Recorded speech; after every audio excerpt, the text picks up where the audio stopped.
Alright, let's talk Cape Town. This city, man, it's a whole vibe. Mountains crashing into the ocean, beaches buzzing with life, history seeping out of every brick. It's a sensory overload in the best way possible. Today we're diving into the top 10 best activities you absolutely can't miss when you're in Cape Town. Trust me, you don't want to sleep on this one.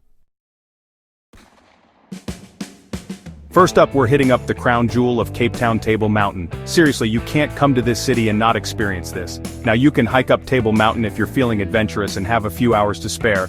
But let's be real, time is precious. And sometimes you just want to take the easy route. That's where the cable car comes in. This thing is a beast, whisking you up the side of the mountain in minutes, giving you panoramic views of the city, the ocean, everything. And once you're at the top, forget about it. The views are just ridiculous. We're talking jaw-dropping, heart-stopping, Instagram-breaking views. You can see for miles in every direction, the city sprawling out like a colorful tapestry, the ocean stretching to the horizon. Just promise me you'll take the time to really soak it all in. Alright, time for a history lesson, but not just any history lesson. We're talking about Robben Island, the place where Nelson Mandela was imprisoned for 27 years. Heavy stuff, I know, but it's an essential part of understanding South Africa's past and its journey to becoming the vibrant democracy it is today. The best way to experience Robben Island is with a guided tour. These are led by former political prisoners who were imprisoned alongside Mandela. They share their first-hand accounts of life on the island, the struggles, the resilience, and the hope that kept them going. You'll visit Mandela's cell, which is incredibly moving and humbling. You'll see the lime quarry where prisoners were forced to work, breaking rocks in the scorching sun. It's a stark reminder of the injustices that were inflicted upon them. Look, I'm not gonna lie. A visit to Robben Island is a powerful, emotional experience. Okay, let's lighten the mood a bit, shall we? After the emotional roller coaster of Robben Island, you're probably ready for something a little more, shall we say, lighthearted. And that's where the V&A Waterfront comes in. This place is basically a giant playground for adults. We're talking shopping, dining, entertainment, you name it, they got it. First up, let's talk about the shopping. The V&A Waterfront is a shopper's paradise, with everything from high-end boutiques to quirky craft markets. And when you've worked up an appetite from all that shopping, the V&A Waterfront has got you covered. There are restaurants serving up every cuisine imaginable, from fresh seafood to gourmet burgers to traditional South African dishes. But the V&A Waterfront isn't just about shopping and eating, although those are two very important activities, let's be honest. There's also a ton of entertainment on offer. Chapter 4, Kirstenbosch, National Botanical Garden, Nature's Masterpiece. Alright, let's escape the concrete jungle for a bit and immerse ourselves in some serious natural beauty. And there's no better place to do that than Kirstenbosch National Botanical Garden. Nestled at the foot of Table Mountain, Kirstenbosch is home to over 7,000 plant species, many of them indigenous to South Africa.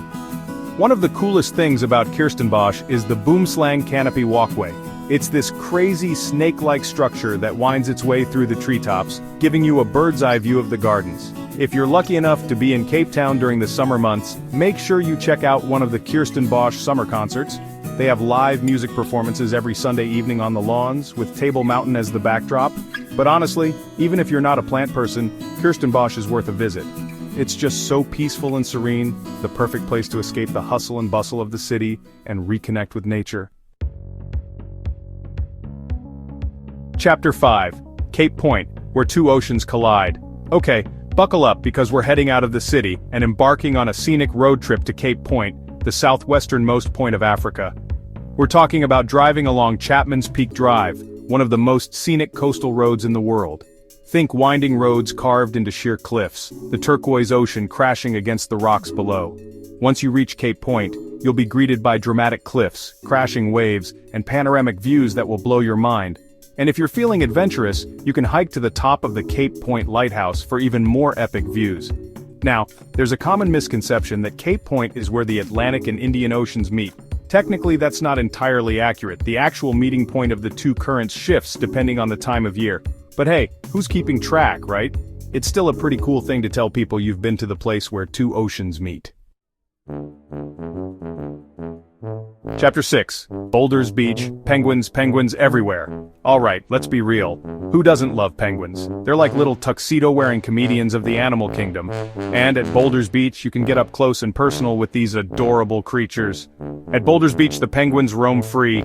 They waddle along the beach, swim in the ocean, and even nest right next to the boardwalk. You can literally sit on the beach just a few feet away from these little guys and watch them go about their day.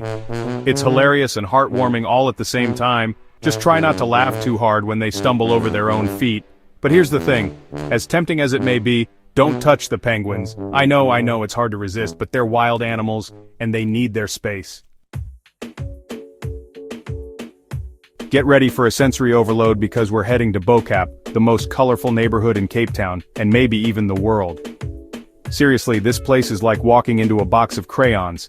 Bo-Cap is located on the slopes of Signal Hill, and it's famous for its brightly colored houses, cobblestone streets, and rich Cape Malay culture. Walking through the streets of Bo-Cap is like stepping back in time. The houses here are painted in every color imaginable, from bright pinks and blues to lime greens and sunny yellows. And speaking of culture, Bo-Cap is the heart of Cape Malay culture in Cape Town. The Cape Malay people are descended from slaves who were brought to South Africa from Southeast Asia in the 17th century. They brought with them their unique traditions, language, and cuisine, which have all helped to shape the city's identity. One of the best ways to experience Bo-Cap is through its food. Alright, time for another dose of history, but this one's a little heavier. We're heading to the District 6 Museum, a powerful reminder of the devastating impact of apartheid. District 6 was once a vibrant, multicultural community in the heart of Cape Town. But in the 1960s, during the apartheid era, the government declared District 6 a whites-only area, and over 60,000 residents were forcibly removed from their homes and relocated to townships on the outskirts of the city. The District 6 Museum tells the story of this community, the people who lived there, and the devastating impact of their displacement. It's a heartbreaking but important story, and the museum does an incredible job of preserving the memory of District 6 and ensuring that this dark chapter in South Africa's history is never forgotten. The museum itself is located in a former church, and it's filled with photographs, personal belongings, and oral histories from former residents of District 6. Alright, let's lighten the mood and head back to the beach, shall we? This time we're hitting up Camps Bay, one of the most iconic beaches in Cape Town. Imagine this. White sand beaches, turquoise waters, and the majestic 12 Apostles mountain range as your backdrop. Yeah, Camps Bay is basically a postcard come to life. This is the place to be seen in Cape Town. People come here to soak up the sun, work on their tan, and take a dip in the refreshing Atlantic Ocean. And if you're feeling adventurous, you can try your hand at some water sports like surfing, paddleboarding, or kayaking. But Camps Bay isn't just about the beach. The beachfront is lined with trendy restaurants, cafes, and bars, making it the perfect place to grab a bite to eat, sip on a cocktail, and watch the sunset over the ocean.